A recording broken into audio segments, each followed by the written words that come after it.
In all of the milestones of watching a child grow, nothing is more memorable than that first step. They let go of the sofa, the security, and they look across the room, and they wobble, and then drop back down to the floor. For the Magi, the most difficult moment of their entire journey was not the bandits, it was not the desert heat, it was not the long trek. It was the moment they left home. Can you identify with that? We all suffer from a massive spiritual problem that Sir Isaac Newton perfectly defined as inertia. Overcoming this inertia is the hardest part of following God. Are you stuck in the preparation phase?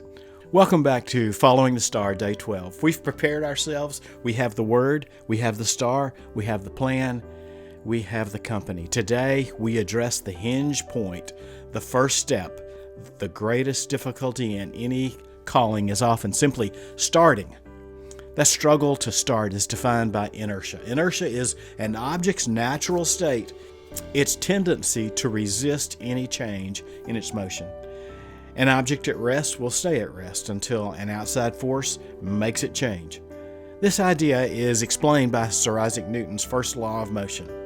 And while this law is true for physical objects, we all can recognize there's a very real parallel in our minds and our spirits. We have a tendency, let me say it this way. I have a tendency to remain right where I am, right where we are, in comfort, rather than face the resistance of change.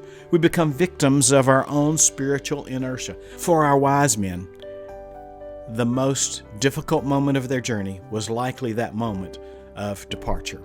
They had to turn their backs on the comfortable homes, secure positions, and familiar routines, and leave friends and family behind.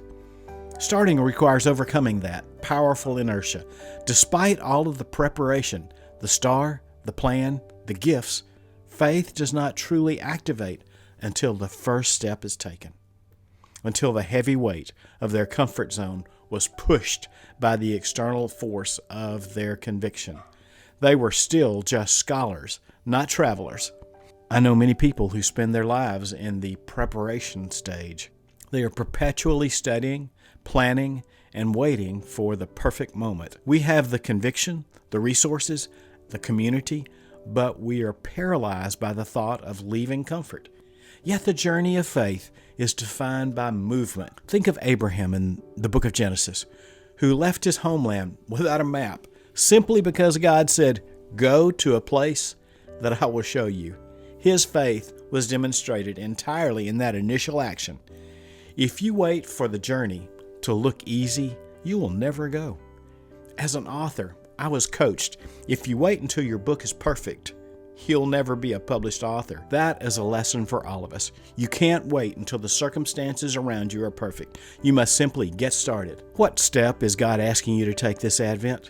It might not be a physical journey across a continent, or it might be, or across an ocean. It might be the first step in reconciliation, the first word of a tough conversation that you've avoided, or the first hour dedicated to a ministry you've been delaying. Perhaps you need to spend more time in prayer or more time in Bible study. Get started. Don't let your perfect preparation become an excuse for inaction. Have faith in the preparation God allowed you to complete.